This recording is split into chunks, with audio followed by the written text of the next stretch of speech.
Now, we know that there are different types of fasting. And I want to look at basically two types. The first one is what we call a partial fast. A partial fast. Now, is there an example of this in Scripture? Yes. If you read from the book of Daniel, chapter 10, and reading from verse 3, this is what it says. It says, I ate, this is Daniel speaking, I ate no delicacies, no meat or wine entered my mouth, nor did I anoint myself at all for full 3 weeks. So you see, it is possible, a partial fast is possible. This is Daniel, he says that he did not eat delicacies, things that he likes. So no meat, no wine. This is more like what we are calling abstinence. It's a kind of a partial fast.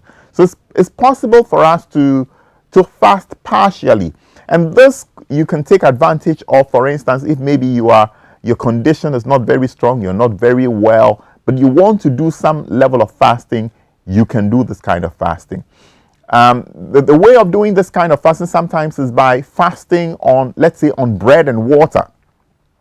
So it's possible, for instance, for people to fast just on bread and water. You eat only bread and water. So you put away your rice, your kenkey, and you're fasting on bread and water. And usually this kind of fast can also be a fast that you do for a long period of time. So I know people who can do, for instance, a 40-day fast on bread and water.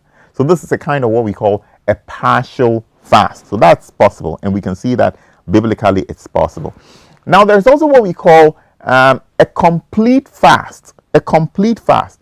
Now a complete fast, we can find the example, for instance, like we said in the book of Jonah chapter 3 verse 7. It says, by the decree of the king and his nobles, let neither man nor beast, herd or flock taste anything. Let them not feed or drink water. So basically a complete fast means that we are abstaining basically from food and basically from drink. And that brings us to the question whether there is such a thing as a dry fast. So is there such a thing as a dry fast? Some people say that we can have a dry fast, and by dry fast they mean that we don't even drink water. Well, yes, I have severally come across the concept of a dry fast. However, because fasting is supposed to do good both to the body and to the spirit, spiritual benefit as well as physical benefit, so fasting is not supposed to destroy your body.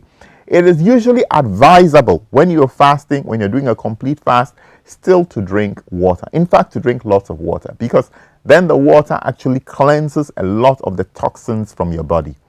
So I do not exactly encourage a completely dry fast. Drinking water during a fast is all right. You may abstain from food completely, but it's always good. You can, not drink your Coke and your malt and so on. But to drink lots of water is really not bad. So I will still encourage you to drink water during your fast.